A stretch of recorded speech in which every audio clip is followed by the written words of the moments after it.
Yeah, oh yeah, oh yeah. Good morning, good evening, good night, good day, good whatever time it is, wherever you are. Welcome back to Humanitarian Chronicles. This is the home of humanitarian stories from emergency responders, frontline workers, and basically people who do charity work. And anybody who has experience with trauma and would like to share with us, share with you from our hearts to your hearts, karibuni sana. So first of all, if you are willing and ready to share a story on the podcast, please karibu sana. Let us know. Go into the DM. There'll be a link tree. You see this thing here? I don't know if you can scan it from where you are, but so whenever you see this QR code, the Broken Souls QR code, you scan it. It will take you to all our contact options. It will take you to the website, to Instagram, to WhatsApp, to the podcast. This podcast, the YouTube podcast link is there. This TikTok channel will appear there directly, and you'll be able to see it. So karibuni sana. Welcome to this live. It's now 12:37 in the morning. 12:37 in the morning. The reason I'm awake is because sleep disappeared. I was so tired in the day, consistently again the last few days. Last week, remember, I was celebrating small gains, big gains, all are good gains. I was celebrating waking up at 4 a.m., 6 a.m. This week, the sleep was like, yo, see, we've done a good thing. It's time to go. So sleep disappeared. I've been waking up consistently 2, 3 in the morning. I think I've just been tired. So last night, which is basically a few minutes ago, last night I was like, I was blacking out on the chair. We were trying to watch a movie with my sister. Nothing was working. I wasn't seeing anything. I just kept dozing off. So by 9:15 thereabouts, I had fallen asleep. I was even chatting with a friend, and I left on red at some point on blue tick because I just blacked out. And so I woke up all of a sudden, and I'm like, first of all, my door was open. I don't know how my bedroom door. I think when I walked in, I was so tired. I just closed it. I didn't make sure it was locked in. So apparently it wasn't locked in, so it was open. And then there was a light coming, and then I could hear the sound of the TV. So I'm like, oh, it's 6 o'clock, and I've missed the gym. I didn't want to go to the gym anyway. I was thinking I should rest today. So I'm like, wow, it's 6 o'clock, so I've missed the gym, because if I don't go before 6, if I don't go before 5, it's crazy. The place gets full. I go to Ultimate. It's called Ultimate Fitness, Ultimo Fitness, and 4:45. You're cool. 2-3 people, 5 to 5:15, a few people. From around 5:20, 5:30, it gets a bit packed. It's a big space, so there is enough equipment, but I don't like people. I don't like when there are many people. So I prefer to go just before 5 o'clock, so that by the time the crowd comes in, I've already pushed probably half of my session. So I was waking up to go to the gym, or just feel bad for having missed the gym, which I wanted to miss anyway. And then I checked the clock. It was 11:45 p.m. I'd only slept for less than 2 hours. I'm like, yo, what the? And I felt fresh. I feel fresh. I feel like now I can go the rest of the day. Problem is, tomorrow I'll be blacking out by 11 in the morning. Anyway, my name is Rasta Doc, the Dreadlock Doctor, Dr. David Wasambla, Dr. Dave Wasambla. I'm the team lead of Broken Souls Network. This is the network that brings together people with trauma, people who've struggled through stuff, people who are struggling through stuff right now, into a safe space so we can talk together. It can be initially, as you wish, anonymous. You can just chat with us. Again, as I said, that link takes you to the contacts. Chat with us, talk to us, call us, whichever way, anonymously. We don't really need to know who you are. You can know who we are because you see us. I'll introduce the team a bit. On TikTok, there's I think I've put some posts where you see meet the team. So there's a post with meet the team. So you see Dr. Kimani Kamau, you see Kagwere Murungi, you see Emily Wairimu, you see Vedaka Mukuria, you see Trixie Guard Rides, Trixie, basically, that's her name. Kimani's sister. So that's the team, and myself. That's the team that we have at the moment. The team of Broken Souls.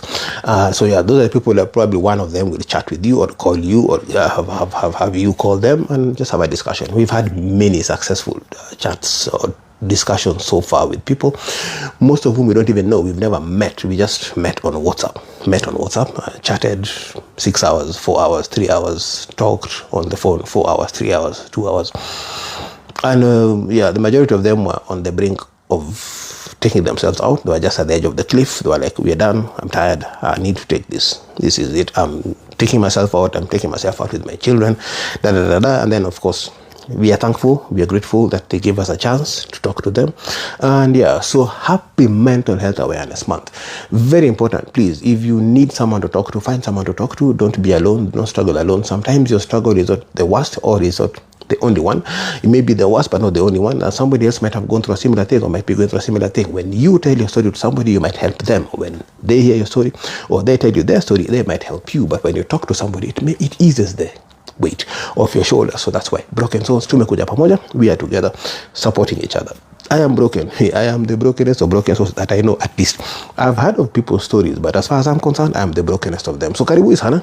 I will not judge you when you say you can't sleep, and neither do I sleep. So welcome to the live. Welcome to the live. The live tonight is basically random rants. Random rants, number 1. Number 2, I'll be giving you some updates, brief updates, not necessarily in detail what's going on with the Broken Souls and with Humanitarian Chronicles, but some updates, good ones. And of course, we talk about merchandise. So number 1, did I say welcome? Welcome. Yeah, where you'll be seeing a lot of this, the sticker, the Broken Soul sticker. I didn't even carry one near me. Anyway, it looks like this. Can you zoom in? Anyway, it looks basically like this. The sticker looks like that, like the flag behind me. That's what the sticker looks like, kind of. Though it has the tagline, tackling trauma together, the 3 T's, tackling trauma together, which is basically what we are doing. We come together as broken souls, people with a struggle, we kindred spirits, we work together like a puzzle, we find strength in each other, we stand together, laugh together, sit together, cry together, weep together, whatever it is that we need to do together, so that we are not alone at any given moment. Not everybody needs to talk, but some people need to talk. Most people need to talk. Many times that we've encountered in the clinical setting, people who have attempted suicide and have survived and are in hospital, the question we ask them is why, what happened, or what got you to this point? And they say, listen, I had no one to talk to, I had no one I could relate with, I had no one to relate with me, I had no one to listen to me, I had no one. Please don't be in a place where you have no one. Find someone. If you can't find anybody, again, we are here. We are here for you. There's a team. It's not just me. I was a team for a long time. Now there's a team, and we have a specialist, minimum 1 specialist, 1 clinical psychologist, PhD holding psychologist, who is on board, who is not just a psychologist, also is a lecturer in one of the major universities in Kenya, and is a nun. So if you need someone to talk to you about she's she's available. If you need someone to pray with you, she's available. And also we have somebody, a volunteer, who is also a prayer warrior, who will be praying with those who need prayers. So yeah, we have those 2 in place already, plus of course us. Myself as a medical doctor, 22 years of experience, 13 years of experience in the humanitarian field, 30 years of experience as a TV actor, script writer, stand-up comedian, thespian, poet, all those things, and mental health advocate for the last 15 years, advocate for people with disabilities for the last about 20 years of my career. Basically, since I began working, I've been advocating for those things, but especially mental health is the core of what I do.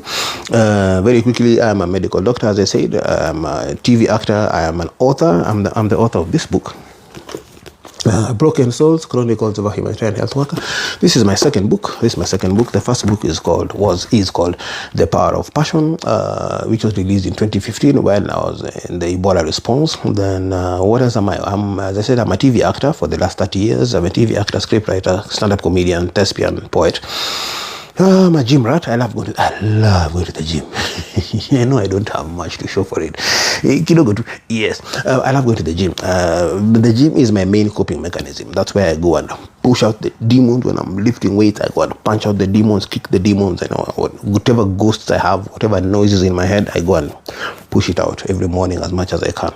I maintain a routine as much as I can. So that's very important. If you're struggling with something, find that routine that you want to maintain, that you've been maintaining, and keep it, especially if you're in the field like some of us. So welcome again. Thank you for joining. For those who already joined, thank you so much for joining.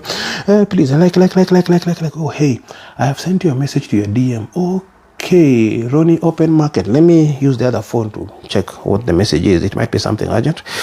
I will be doing my best because the phone is a bit far from me, so I'm not able to see. What is it? I'm not able to see very clearly. I told you I have cataract in this eye. That's not the reason I'm short-sighted. Generally, I am short-sighted. Maybe it's because my right leg is shorter than my left leg. That's why I can't see clearly. See you. Fiatu. I have fiatued. Yes. So let me see. Where's the message? Message. I can't see your message. You're on your open market. I can't see your message. Okay. Wow. Okay, that's interesting. I'm seeing comments. Let's see.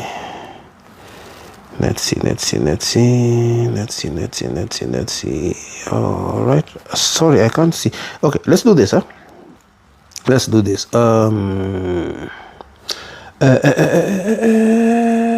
Message. Okay, yeah, that's a good point. Actually, that's a very good point. I'll check message request because I have that filter on. It might be just locked there. So acha tuangalie message request. Message request. I see something on inbox.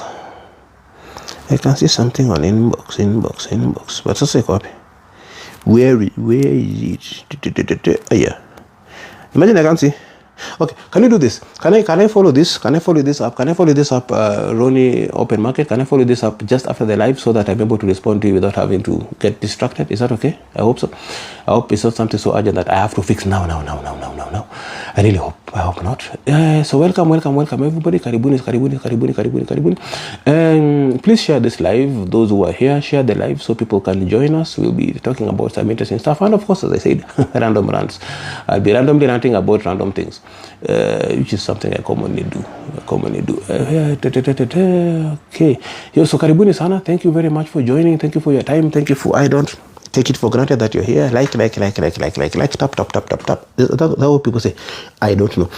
Please like, please share, please subscribe, follow, whatever it is you need to do, please do it so that we have more people joining this.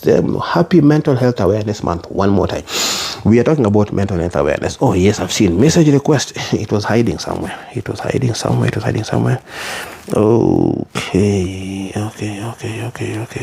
Okay.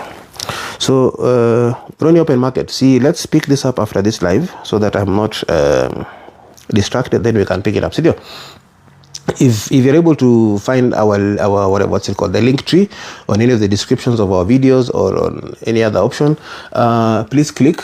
Doc, mimi huona ni kama kidogo baki uchizi. Tidat, si kidogo. Mimi mechizi. Mimi nilifiatu kitambo. Hii imeenda. Mimi nimefiatu. By the way, uko mbaya. Mimi nilifiatu kitambo sana. I admit it, I accept it. Certifiably insane. No masana. Ronnie Open Market, back to you. Yeah, see if you can go to the link tree, if you can find it. I'm sure you can find it on a lot of our videos. Our post, I put it as much as possible. Click the link, you'll find WhatsApp. Click that, it will take you direct to the WhatsApp number. Chat, remind me about this, and then we pick up from there. Is that okay? Let's do that so that I'm not distracted. Also, of course, I can't talk about what you have told me here. Yes. Thank you for joining. All right, people. Mosquito nakataka nini? Why is a mosquito trying to bite me here? Tuko 13th floor. Iliingia wapi? Anyway, my window is open. Yeah. So as I was saying,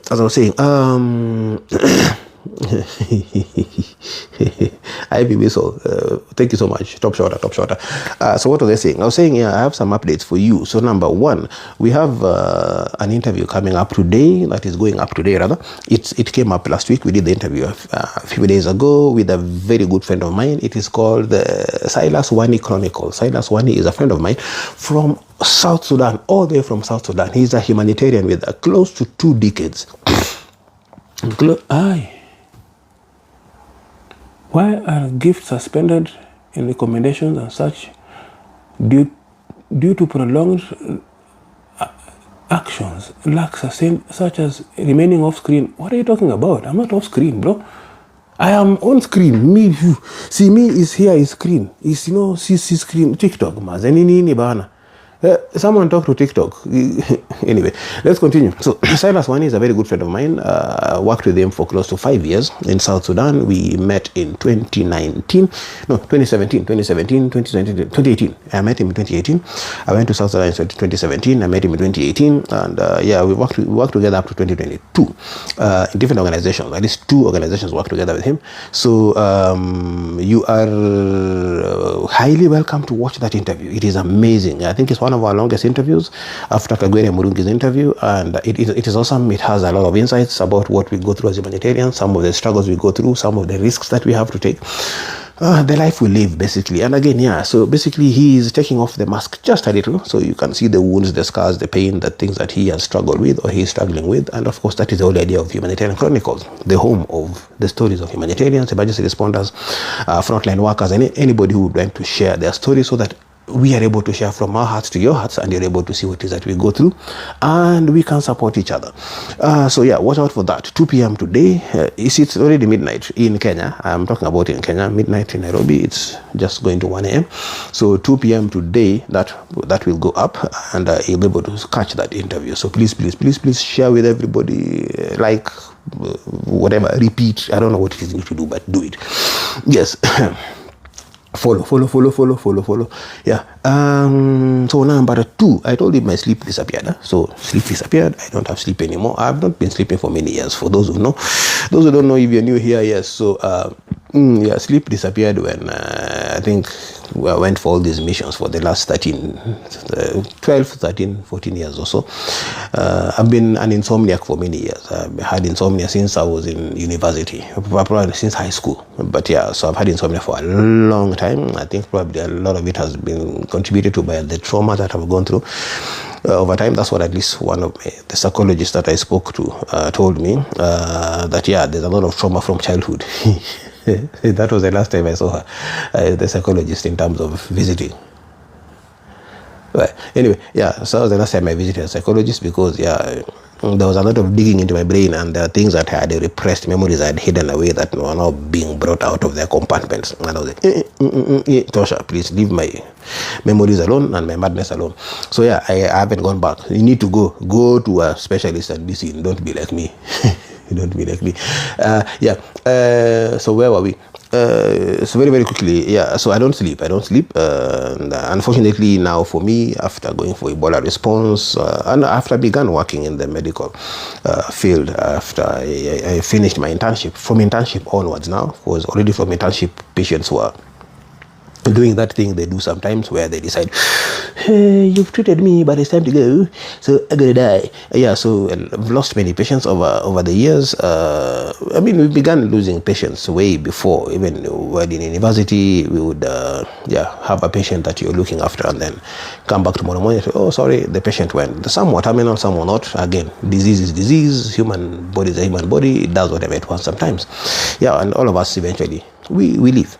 So most of the patients that I lost during my work, I remember most of them. I remember them.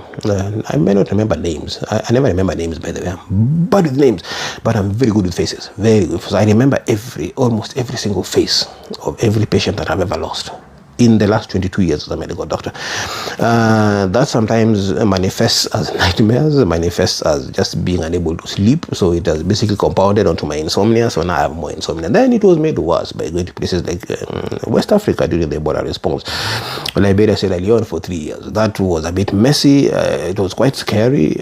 The realization and the understanding of the fact that Ebola had an 80% mortality rate, meaning 8 out of 10 people would die, guaranteed. And so basically you're counting patients coming in 1, 2, 3, 4, 5, 6, 7, 8, 9, 10. Out of them, a random 8 of them would not make it.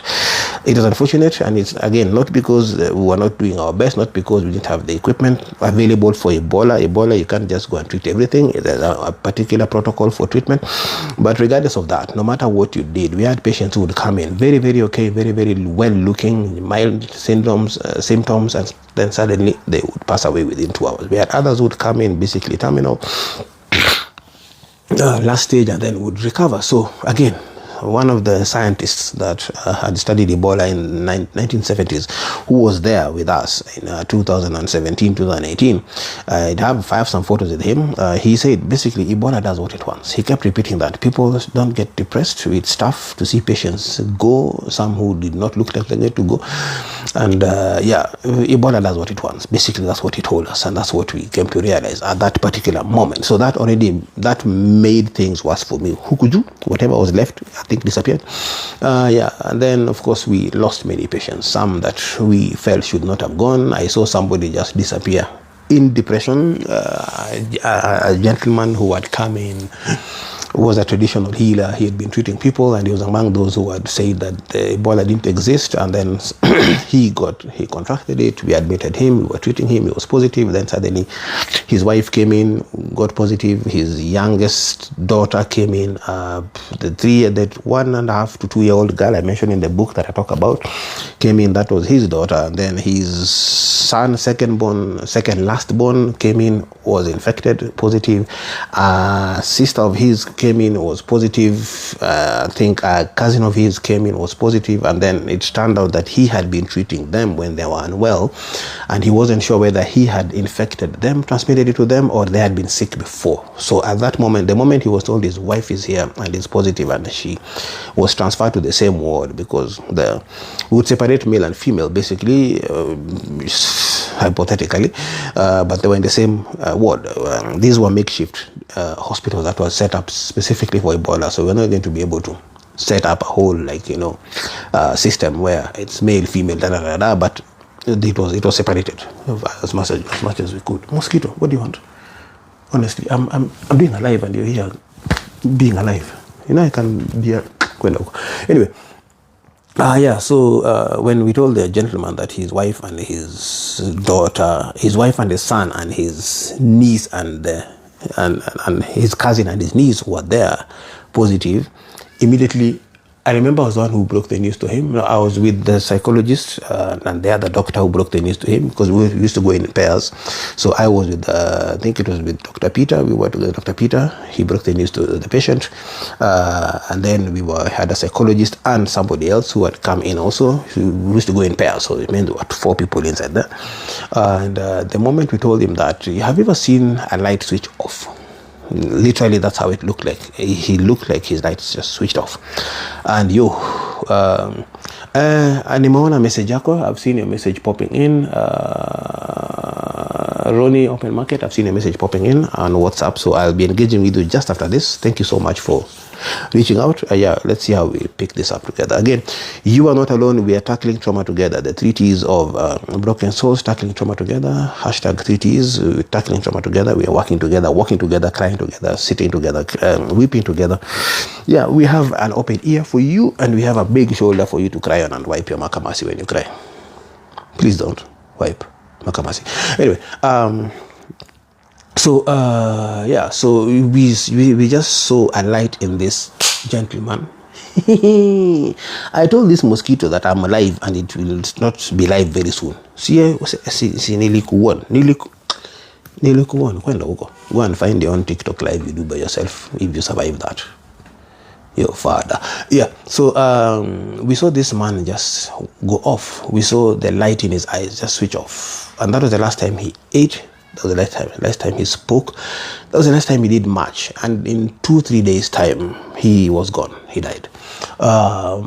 So I remember his face. I remember basically every patient that we lost during the Ebola crisis. I remember patients that I lost in 2005 in Meru Hospital.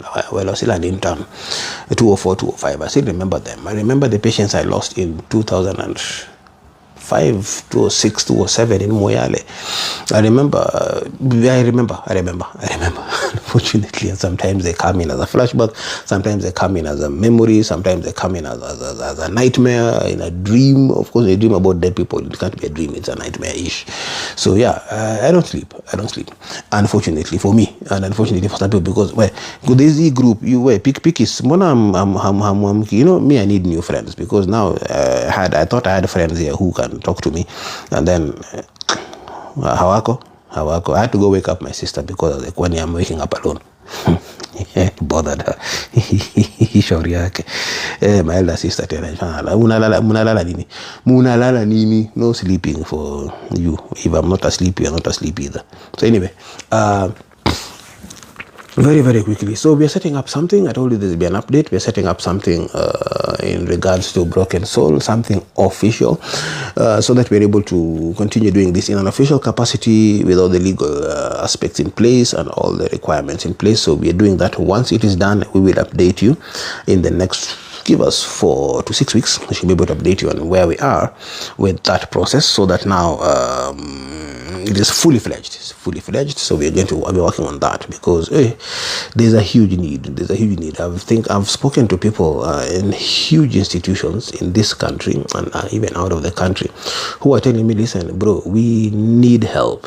There's one of the biggest institutions in Kenya. Let me take a sip of this. Today I'm taking wine. I won't lie to you. I'm taking wine because this thing of waking up, sleeping at 9:15 and then waking up at 11:30 the same night.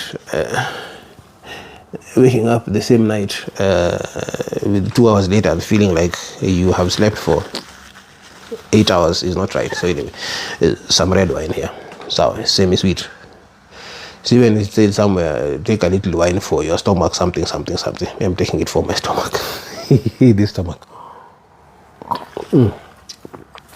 Yeah. So one of these big institutions in Kenya, and I was talking to somebody over the weekend. We had this distinguished gentleman, right? DGR 2026, set up by Kelvin Odek. Kelvin Odek is an author. Let me just quickly introduce you to him. Now that we're talking about him, we'll talk about riders who are writers. That's his book, Saved but Still Hurting, by Kelvin Odek. That's the gentleman who has set up this whole distinguished gentleman ride, and it's basically an opportunity for riders, male riders, to come together. Number one, and then of course later in that same day, have breakfast together, have a chat together, network, and then the male riders then have a session with other men to just talk about mental health issues, because there is a problem. I keep saying this, and this is your responsibility. Nobody can carry your head for you, your mind, your brain for you. Nobody can carry your heart for you, your feelings for you. You carry it for yourself. So take full responsibility for it and protect it with everything that you can. So so that's what we did over the weekend. And one of the fellows I met there, awesome guy, I won't mention his name, I won't mention the organization, works with a very huge organization here in Kenya, institution, and was telling me, mental health, man, that's good. We just finished developing the policy for mental health. This institution has been there for a long time, decades in this country, and it was last week they were developing the policy of mental health because there was a crisis in the organization. These are people who see death on a daily basis, have never had a wellness program, have never had a policy on mental health. That's that. There's another big, equally huge, probably bigger institution in this country, and apparently they have a policy. I don't know whether it's written or unwritten, a policy. They have a wellness program, they have psychologists on board, but then there's a policy, written or unwritten, I don't know, that says if you go to the psychologist twice, if you're seen going for 2 sessions, you're dismissed. So what is the point of having a wellness program? What is the point of having a mental health support program and then put a cap on how much mental health support someone can go seek before they're fired? That if you go and seek mental health support 2 times, you're fired. It means you're weak. It means you can't cope. It means you can't work. It means you can't perform. Really? Like, really? What's the point then? Just scrap it completely. Why are you having it there? Is it for funding purposes? Are you having it there because of requirements by society, requirements by the institution, requirements by the country, requirement by who? Why are you setting it up there? If you're going to tell people if you go twice, then you're fired. You're dismissed, summarily dismissed for going to seek help for your mental health issues. You're being dismissed if you go 2 times. This is why people don't go for mental health support. This is why people end up in alcohol, end up in drugs, and unfortunately end up in suicide. We are setting them up for that. We are setting people up for failure in life because we're not allowing them to be able to seek help when they need it. People need to go and get help. We keep talking about this all the time. We say mental health is a major concern. It's becoming a pandemic across the world. Then you set up a system and you tell people that if you go 2 times, you're fired. Really? Like what the hell? Are you serious? Are you really? Now you see why some of us are passionate about this, because the things we hear happening out here, the things we see happening out here, this kind of struggles and the suffering that people are going through out here are major. They are major. Again, another story. I heard about something the other week. Senior administrators in government are struggling, and it is true, and everybody is struggling. Everybody is struggling. Senior administrators in government, in this government of Kenya, are struggling. They're looking for me. They're asking me to go talk to them because they believe I have a solution. I may have, but not all solutions. And I'm just one. We are just one team of like 6, 7, 8 people maximum at the moment. We are still setting up. But the need is so huge that when we go and meet some of these people and they see that we see them, they begin asking us, please come to us. We need you. These are people who see death on a daily basis, see violence on a daily basis, see the kind of damage human beings do to each other, physically, mentally, emotionally, financially. They see it daily and they have no outlet for that.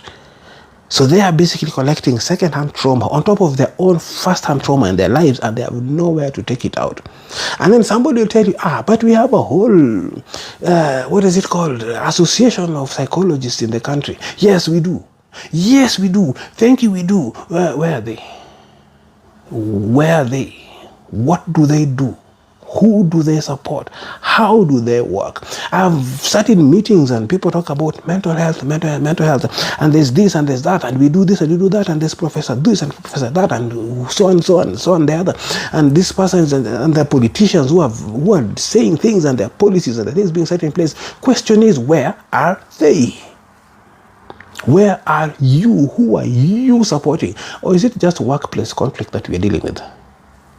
That is like here, that is nothing compared to the trauma people are going through in the country.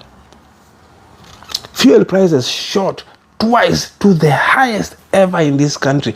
Everybody is affected because food prices go up, transport prices go up, electricity prices have gone up yet again. There are people who are losing their jobs and their livelihoods in the process of that.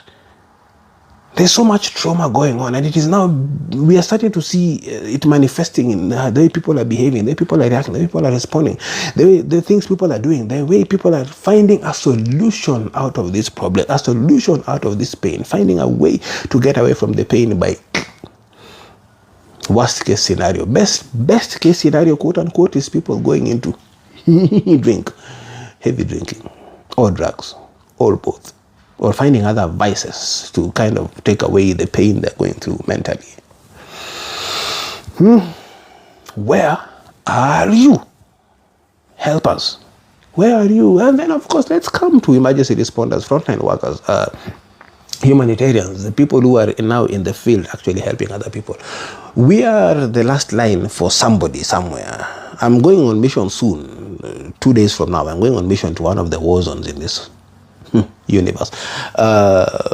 So basically, someone somewhere is depending on me going to be able to get their healthcare sorted out, and of course their mental health issues sorted out. Question is, where do I run to? Okay, not me necessarily. Me, I'm gone. Me, I'm cuckoo. My fiatuism has reached the highest level of fiatucanation. So me, I'm good. I've arrived. The thing is, we don't want to have other people arriving like me. We don't want to have. We don't want that. We do not want that. Yes, we don't want that. So here's the thing. Question is, who is our last line? Who do we depend on? Who do we run to? Who do we go to when we're struggling? Those administrators that are seeing a lot of death, are seeing a lot of pain, seeing a lot of hurt, seeing a lot of damage to people, physically, mentally, emotionally, financially, whichever way, where do they go to? Who do they run to? Who do they talk to? That policeman who went and picked a dead body, who does he talk to? Who does she talk to? That military person who's come from a war or who's seen stuff, who does he run to? Yes, I know you'll tell me, oh, we have a team, oh, we have our program, oh, we have officers, oh, we have champions in the system. Yes, but are they actually providing services to these people? I'm not saying that not entirely. There are places where those systems work. They're there, but they're very few and they're widely sparse and they're not for everybody. If you are really, really honest, even as an HR person, human resources person, you will be very honest and you will admit the fact that you don't have a wellness program. Yes, every year you go for team building and then we did team building every year and then the individual is not touched. You do team building, people run around, you get people physically tired, you get people getting annoyed, you get people spraining their ankles, you get people jumping up and down, which is good, people playing around, which is good, people laughing around, which is good, and then the rest of the year, the rest of the next year before the next team building session, what happens to that person? This person struggling at home with issues, where do they go to? This person struggling with their business on the side, where do they go to? This person struggling with the little salary they're getting in the organization that can't manage to fix their whole life, where do they go to? Who do they talk to? Who do they run to? Doctors in Kenya, who do you go to when you're struggling, when you're having nightmares every single night? Every time you close your eyes, you're seeing flashbacks of the patients you've lost. Who do you go to? Who do we go to? Clinicians, who do we run to? Let's be honest. Who do we run to? I am 100% guaranteed if you walk to the Ministry of Health today, you'll be told there's a whole department. Go to that department. I saw a photo and a video of that department. It is dark. Not dark physically-ish, dark-ish physically. The office looks like it was abandoned many years ago, like no one even works there. You hear people, you see people walking around, but it looks like it's the last thing on anybody's mind. It's an afterthought. It's just there so that there's a department and there are people working and people are employed, and you can say we have a system, that we have a program, that we have a department, that we have a thing, and we have people. How do you neglect the mental health program of the country? The way it looks like, munajua, even the walls are barely painted. If they were ever painted, they were painted in 1901 or 1829, 1752, before I was born. Umeona Speaker Uganda amenyang'anywa Rolls Royce due to corruption, mind you, at in a gift your birthday. Yo, okay, now that's deadly. That is we are kona trauma. Akuja broken souls. Ama niaje ama tumuende tumsaidie. Yo, I'm laughing, but it's not funny. Yeah. So the mental health department is one of the most neglected departments in this country. Let us be honest. Ama kuna Subaru wako nje. Niko 13th floor. Sijui kama kuna Subaru imekuja. These people are good at intimidating so that the truth is not spoken out. Tujiambieni ukweli, si ndio? Tusemeni ukweli. I worked for the UN, and I'm sure I'm probably burning bridges now. I worked for the UN. I worked for WHO, Regional Office Mediterranean, Eastern Mediterranean Regional Office, EMBRO. I was a deputy coordinator for emergency medical teams supporting Gaza. So I was based in Cairo, working between Cairo and Jordan, going into Gaza. I went into Gaza once. I was supposed to go in the second time, March 18th of last year, but it didn't work out. That's when the ceasefire broke and things got bad. And some UN staff, international staff were severely injured and some killed in the process during the war. And so the UN had to scale down. So those of us who had not gone in did not go in. Those who were able to go out were sent out, so that they reduced the number of people inside the strip and reduce chances of losing more people. Now, the thing I want to talk about is mental health. They do have, at least then, there was a psychologist or someone who was a mental health specialist available in the office to support staff. I went to Gaza, came back, went to look for this person, knocked the door, checked, unavailable. Where? In a training in another country. Trainings are good. He was providing training to somebody, to another team in another country. Here's the thing though, he was the one who's supposed to be helping me when I'm cracking, breaking, collapsing mentally. I went, he wasn't there. I went again after a few days, he wasn't there. So I coped by myself. Luckily again, I go to the gym, I write scripts, I write books, I write poems, I turn it into comedy. How many people can do that? I'm just lucky that I have all that ability to do. How many people can do that? So what do they do? Where do they go? Who do they go to? Who is their line of defense? Who do they run to?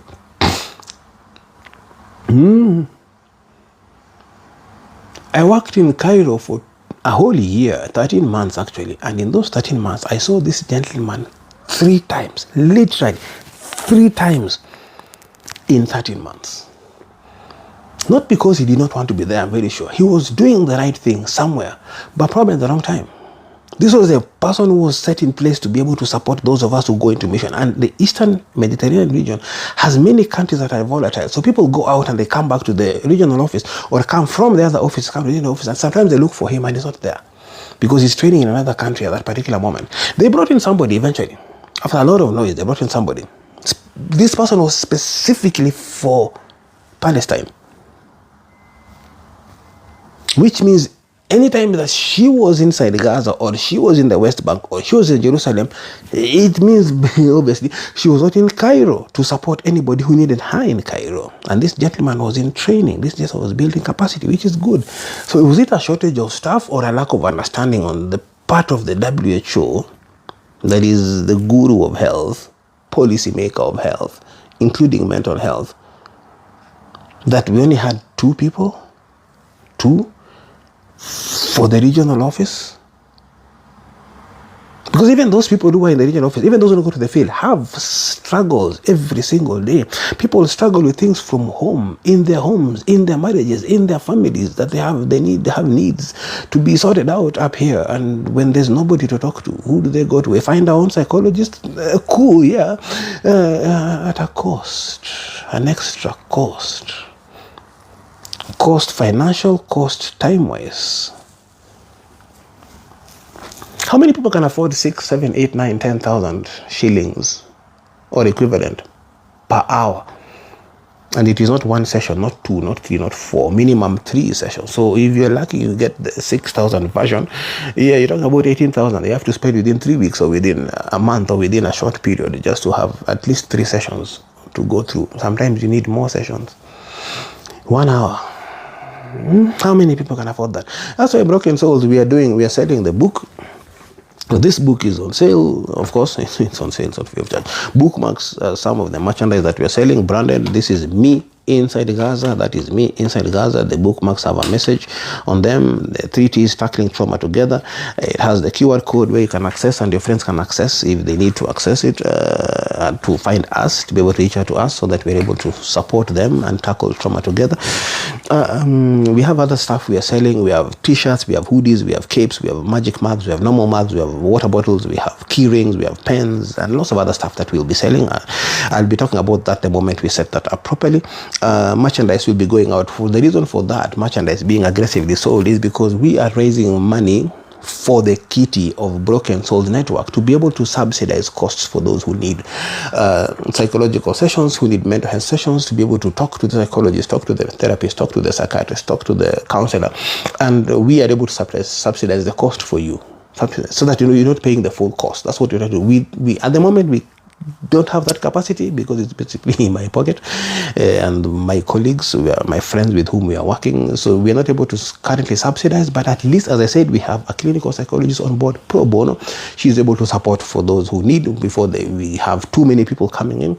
But hopefully by the time now this thing is set up now properly, as I said, legally, officially, by the time we begin now seeing bigger numbers of people who need that care and need more psychological support, or whichever the case may be, then we're hoping to be able to have already started bringing in more income from the books and the merchandise and other things that we'll be doing, other income generating activities that we'll be setting up, so that we can subsidize for you. Hopefully we'll get funding, and then we can be able to have it as a free service to you, but we can cater for the specialists on board. Yeah, so where are the systems? Where the policies are good? We need policies to be able to guide the systems, but we have policies only without systems. So we have a policy. Do I go to the police, hey, Bona policy, Madam policy, please help me, I am fiatuing? Is that what we do? Again, all these people who've been making noise about mental health in the country and around the world, where are you when people need you? Do you see the number of people taking themselves out? Do you see the number of people committing suicide every day? There's a gap somewhere that is not being filled by somebody. Broken Souls is just starting. We will not be able to fill the gap across the whole world. But we will try our best on our motorbikes and whichever way we can. And on WhatsApp and on calls and whichever way we can. We'll do our best. Oh, did I say I'm a rider? I'm a rider. I'm a motorbike rider. Yes, I also ride bicycles. I'm a motorbike rider. Been for a number of years, but I've actively resumed recently. So I have a bike, my Carrera 250. The Carrera Cyclone 250, the EFI version. Yeah, so that's what I ride. And we've been riding around. I've started riding around the country. So I've done Naivasha, I've done Nyeri so far, just because that's the time I had at the moment before I now go for mission. In a couple of days' time, I'll be out for several weeks, come back, continue. So yeah, so I said we started something. So I talked about the new missions coming up very soon in one of the volatile areas of this world, and yeah, so wish me luck. Yeah, I have reasons. I have reasons to want to come back. One day you might know, maybe not. Just the same way with Silver Fox, you might not know. I don't know. I might tell you, I might not tell you. We'll see. When the time comes, we will tell you or not tell you. Let's talk about bikers who are writers who are bikers. So we talked about Kelvin Odek and his book, Saved But Still Hurting. I haven't read it yet. I just got it on Sunday, so I'm yet to start reading it. But it looks like an easy read, nice font, not a very big book. So I'm going to be focusing on that. Just after I finish this, I'm currently reading this. Now You See Me by Kitui Jothefu. You've seen him on socials. You've seen him. He's a very amazing rider, an amazing guy. I met him in person. I've met Kelvin Odek in person. Awesome people. This gentleman is quite funny, despite being an introvert. So I think when he outroverts a bit, he's extroverts a bit. In that moment, he's hilarious. He's hilarious. The way you've seen him write on social media, he's an amazing writer. He's an amazing artist. Yeah, so get this book also for yourself. Get this, of course, Saved But Still Hurting. Get this, Now You See Me. Hilarious. I'm halfway now. I need to just finish it before I go so I can lend this to my sister, then embark on this. The other book that I need to read, I haven't read this yet, by Mr. Njeru. So yeah, Gorilla Queen. I think Gorilla Queen is part 2 to this. This is part 1. This is a fiction. This is now a fiction. Son of a Kanga is part 1. Then part 2 is this. I met the gentleman personally at the organic farmers market in Karen. He's there every Saturday from 8 a.m. So please pop into his stand there. Look for him, Arikana. Yeah, get a copy of his books. I believe that I'll be honest, I haven't begun reading them yet. So I'm going to get to them. My brain has been preoccupied with a lot of stuff apart from the brain itself, and gray matter and white matter and probably uji. Yeah, ujinga sana. Yeah, so these are the 4 books that I'll be reading, locally written. These 2, wait. These 2 are written by writers, so I'm proud to be one of them. Written by writers, so yeah, I'll be reading those. So yeah, please find them from the shops. I think they're Nuria, Kibanga, and of course, yeah, you can just reach out to them on social media and be able to talk to them. Let's support each other as Kenyans. Let's support each other as authors. Anytime I meet an author, I'm happy to even borrow Fuliza so I can buy their book, especially if it's a Kenyan author or whichever author it is. I buy their book so that at least, we support each other. If we don't support each other, who will support us? Yeah, the readers will support us, but not all the time. So the minimum we can do is at least support each other.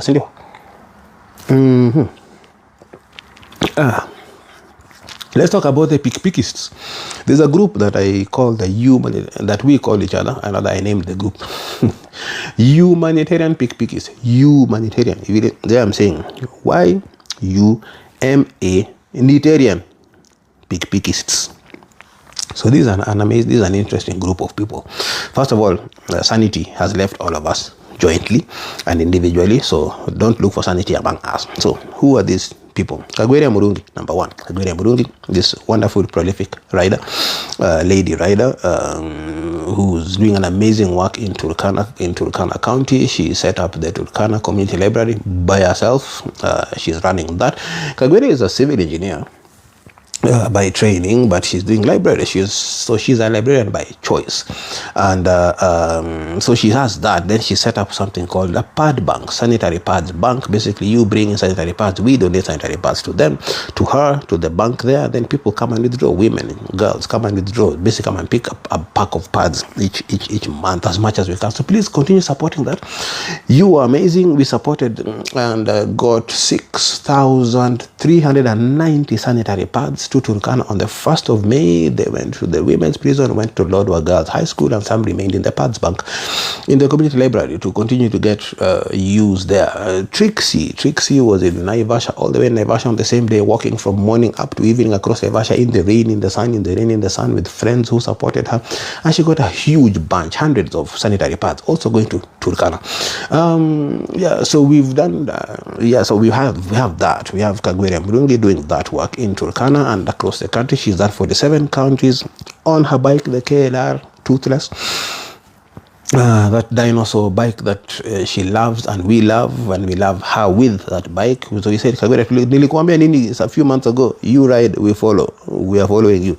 Yes. Then we have Emily Wairimu Mwangi, all the way in Nyeri, an amazing rider, an amazing person, an amazing storyteller. She's also a librarian by choice. She's done this for years.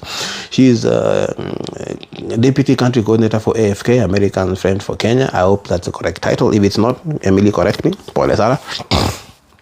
Academic qualifications, she will mention by herself when she wants to, because she's very specific and particular about that. I will not mention that, but I'm a soma. I'm a soma. Yeah. So you look at librarians, they think they're just CVV. They're not like this. CVV. Yeah. So Emily is there. Emily has a library in Nyeri. Emily has what is called Coffee and Poetry. I think it's a monthly event. The last Friday of every month, people just come and just talk, speak, spoken word, encouragement. People talk about building up the youth, and of course, artists there from Nyeri who come up and just do their stuff. It's amazing. Musicians, rappers, singers, poets, all that kind of stuff there.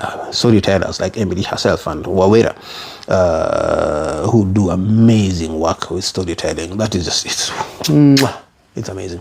Then she also has something called Rhythm and Brews. Rhythm and Brews basically also is session. I think it's once every 2 months, I think. I'm not sure. We were there with Kimani Kamau and Wadaka Mukuria and Pato Mwangi for the last Rhythm and Brews in Nyeri. It was amazing. It's basically a storytelling session. It's a smaller group. But it's awesome. Emily did an amazing job kama kawaida. Wawera did an amazing job kama kawaida. We had Nyambura there talking about stories. We had Captain Dege. We had myself giving a small piece there. I'm not a warrior, but I have a war here. My heart is on this side. War here. Not a warrior, but a war here. I'm not a hero because I was called a zero, but hey, I love myself. Where? Sasa zingine muraim lakini si kila time. Sidio? Atwendi huko. Yeah, so yeah, we had that. I can't tell the names. What's her name? Stella, GK, Garikubwa. Yeah. So many amazing, talented people were there. So please tap into that, follow her, find out. Please join, visit, or yeah. 20. Kimani Kamau, a clinician from Naivasha. He has a passion for pediatric work. He does awareness creation with his motorbike, goes around the country also creating awareness on pediatric cancer, raising funds for pediatric cancer support. Again, an amazing guy. He's one of the pickies. Then we have Trixie is sister to Kimani, also a rider, also very, very passionate about what she does. At 18, she's only 18, and man, she thinks like the wisest person I've ever seen. There are people I know who allegedly went to school, especially the politicians, who would not even match up to a fraction of how Trixie thinks.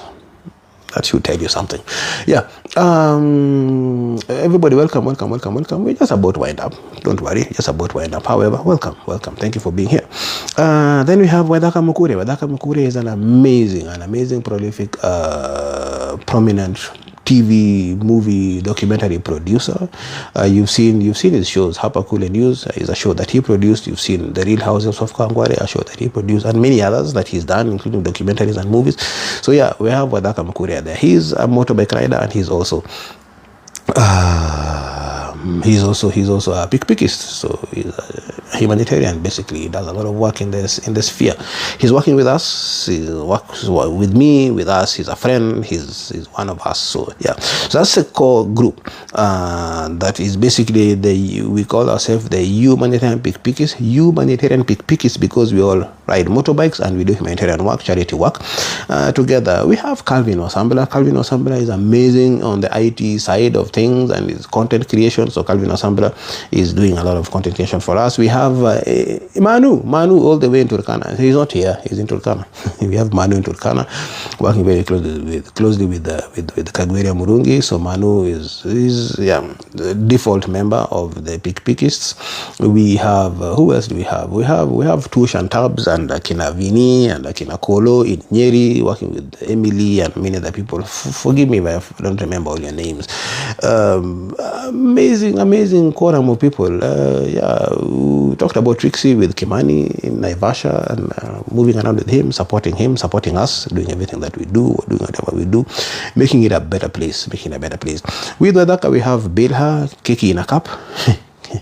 Bella is not cooking in a cup. She has a shop called Cake in a Cup. She's an amazing chef, an amazing baker, an amazing pastry specialist. So she does cake in a cup. She sells them in the organic market. But even her cakes are good. If you need to order cakes, brother, she did a cake for Mother's Day for my elder sister. She did a cake for my nephew and my niece on their birthday some few months ago. She does cupcakes and which sells she sells seashells. No, she sells cupcakes at the organic farmers market.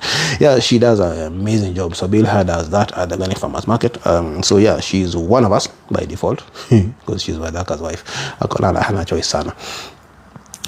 So that's it. There are many people. I'm sorry if I can't remember. Gladys was Sambla, my elder sister, the one who took me to medical school. Now I'm here fiatukaing on social media. She paid for my university. Paul, yeah. I tell her at least of all the money she paid for me for university, there's a book that came out of it. At least one good thing came out. Yeah. And there's Marcia Osambla, my younger sister. She's the one who paid for me to register for pre-internship exam many years ago, 2002, 2003, and then I went and did the exam, passed, began internship. Nobody else knew apart from her. And then I told other people 6 months after I began internship that, by the way, I'm already doing my internship, including my mom and my elder sister. Everybody else. Those are the people that are in. Basically, some of them are just default members of broken souls, not just because they're broken. As Trixie said, she's just broken. She's not broken like the rest of us. Trixie, we remember. You told us in the interview that you're not broken like some of us. Tunajua, tume broken. So that's the team. We'll be doing more introductions in the near future of who the team is going to be, and once this is set up fully, you will know exactly who is part of that. And we have people who are volunteering. Someone just walked over to me, as I said, I didn't say me, probably, at the distinguished gentleman rides on Sunday at Nation Center. A young gentleman just came and said, listen, I have seen this broken souls thing and I want to be part of you, so I'm a volunteer as of now. I'm like, He said, yes, I'm a volunteer. And then he sent me a message. You remember me? I'm a volunteer. So, that's like that. Someone is volunteering. We don't even know what he's going to do, but he's volunteering. So, Mujana volunteer. So, please join us. Karibuni sana. We are not yet able to pay anybody because we is me, basically. Our pockets are still empty. We are all struggling with whatever we do in our charity and our lives. So, we put things together. So, each one of these pickists have their own line of passion that they do. I've talked about librarian, pediatric cancer, production, TV, documentary, movie. Myself, medical doctor, humanitarian, writer, author. poet, stand-up comedian, mental health advocate, currently going to another mission very soon. But my main core line is mental health. So all these things that I do are channeled towards mental health. Yeah, so motorbike rider, mental health, that's what I do. But then we converge on two things. Initially it was one thing, we were converging on sanitary pads. Now we are converging on sanitary pads and mental health. For some reason, we just found ourselves in the mental health space. And yeah, people are just running to us, reaching out to us, seeking us out and seeking help from us for mental health issues. So yeah, that's what we do. That's our convergence, sanitary pads, mental health support around the country. And yeah, as I wind up, yes, so be on standby. Merchandise is going to be coming up very, very soon, and we'll be selling that merchandise to be able to raise funds for Broken Souls, the outfit, the network, so that we're able to subsidize costs for those who need support when they come in, be able to get that psychological support that they need, the mental health support that they need, and their family members for that. Someone told me when I was in game, Siaya, really, that yeah, when you help one person, you help more than 4 people, because you help this individual and their family members and their dependents. So by default, you've sorted this person out and their dependents. So at least 5 people are sorted out in the process. 3, 4, 5 people, depending on how big the family is or how big the people are. Social critic, good cause, man. Thank you so much. Thank you so much. I appreciate. I'm humbled that you see us, you see what we do, and you find it is a good thing. We are doing whatever we can. We will support as much as we can. Umesema nini one term, yes. Subaru zimukde. Yeah. So that's it. Thank you so much for being here. If you just arrived, I'm sorry, I need to go. It's a bit early in the morning or late in the night, whichever the case may be. I gotta go try and find some sleep. If not sleep, and then at least chat with some people I'm seeing, as people I'm still chatting with here, and there's someone that I need to touch base with right now. Again, Tida, tumesema unaona kama si kidogo nichizi kitambo. I left the group, your WhatsApp group ya watu kofiti, mimi nitoka kitambo sana. We were joking with somebody, some 2 gentlemen at the ride on Sunday, and we were like, sisi, but the class imeja, we're like, we need to help people through Broken Souls, so that the class, the mad people's class is full. And the guy was like, no, me, I'm one of you. I am one of you proudly, and let's now drag the puzzle into place. I have dragged it into place. Life will end because of inactivity. What is this I'm doing here? How am I being inactive? Bloody kaswende. TikTok inasinya saa zingine. It's annoying. It's good. It's annoying. It's still good, but it's annoying. Anyway, yeah, so the guy was like, me, I'm part of the class, but me, the prefect. I'm like, I'm the principal of the school. So, we joke about these things, by the way, but people are struggling out here. And it's good we can joke about them and laugh about them, because it helps us kind of like cope. For me, someone asked me in Naivasha the other day, I was talking to one of the flower farms, the staff, not to the flower farm, the staff in the flower farm. And one of them was like, hey, boss, you seem to be like, okay, how are you coping? I'm like, this is like how I cope. I cope by making jokes about stuff around me. I cope by making jokes about the trauma. I cope by making jokes about the pain. That is how I belittle the pain and belittle the struggle. Yes, I told you there's something that happened in my life a few months ago, a life-altering, life-changing, life-transforming event that happened in my life, very negative, that I think possibly tipped my blood pressure into almost critical. One day I'll tell you. I promise you in about a year, so I'm still waiting for the year to lapse. So that's sometime next year. Not this one, like next year. Where is next year there? Next year is over there. Yeah, so sometime next year I'll tell you. Hopefully, maybe not. I don't know. Just like Silver Fox. Maybe not. I'll tell you what happened. And he really in effect. You remember that joke? Really in effect. Because then you imagine sometimes you're going through such a thing in your life, and life-altering event in your life, and you're going back to mission.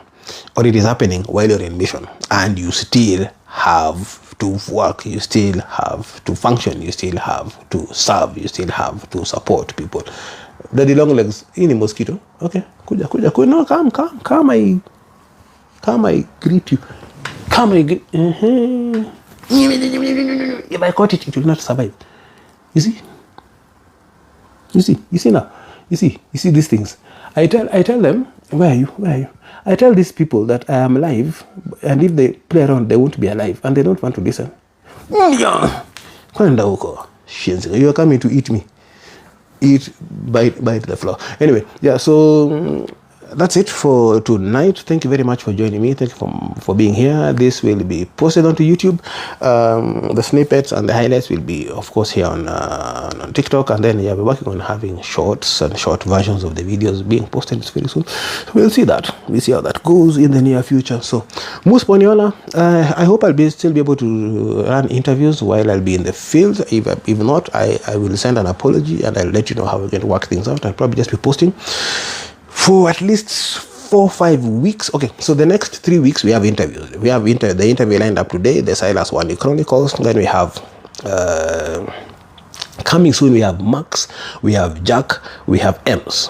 Those 3 minimum are lined up. So we have at least the next 1 month, we have the next 4 weeks, we have interviews that are going to be going up. So don't worry about that.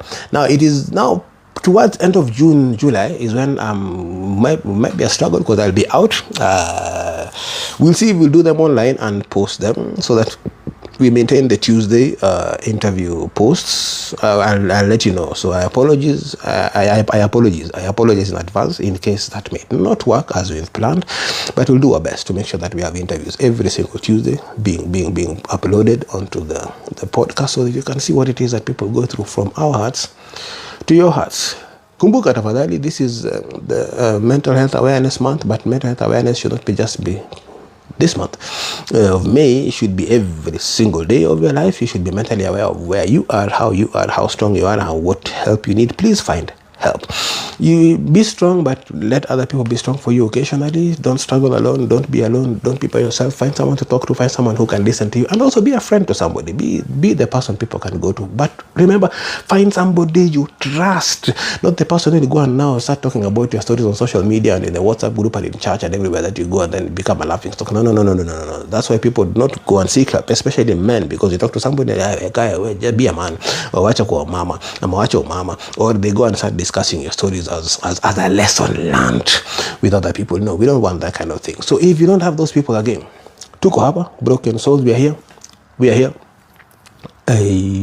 anonymously. Just reach out to us and we'll be able to support you. You don't need to know us, we don't need to know you. At least you know us, we don't need to know you. Whenever you're ready for us to get to know each other, then we can know each other. But for now, we are happy to do anonymous discussions, anonymous chats, so that we can just support you. We do not want to lose any more people. We want to retain as many people as possible. We want to lose people to drugs, to alcohol, and to death. We want to retain all the people we can as much as possible. Trauma is real. It is not a wound you can see, but it is real. Nobody will judge you in broken souls. We are all broken together. So we'll tackle trauma together. Tackling trauma together is our tagline. We'll work together, walk together, cry together, laugh together. Again, we have big ears for listening and we have big shoulders for crying on our shoulders so that we can support each other. Thank you very much for being here. It has been wonderful having you. Remember, Humanitarian Chronicles, the home of stories of humanitarians, frontline workers, emergency responders, and anybody who wants to tell us their stories, so that we know how to cope together, how to cope with each other, how to cope with life. Please, karibu sana, let us know, reach out to us. The link tree, which is on this code, will also be tagged. It's in our description of all our videos as much as we can, and it's in the description of the channel, and all our channels have that link tree. Please tap it there. You'll be able to see what else we do and how much we do and what we can do with you, for you. And yes, if you would like to come and tell your story on the podcast, please let us know, let me know, so that we can schedule a time for you, do an interview, and let the world know what it is that you're going through and what you've done to support yourself going through it, so that we can learn from you, from our hearts to your heart. Thank you very much, and this has been Rasta Doc. Thank you so much. Remember to subscribe, especially if it's on YouTube. Follow here, follow on all the socials, and subscribe. Tap that button so that you get notifications whenever we post something new or whenever we are live. Share, like, and comment. Please engage with us. Engage with us in the comments. Engage with us on WhatsApp. Engage with us on email, on whatever platform. Engage with us. Shout at us if you want to shout at us, so that we do this in a way that is able to help you and help other people outside there. So, broken souls out, Rasta Dog out. Have a wonderful day. Adios. Cheers.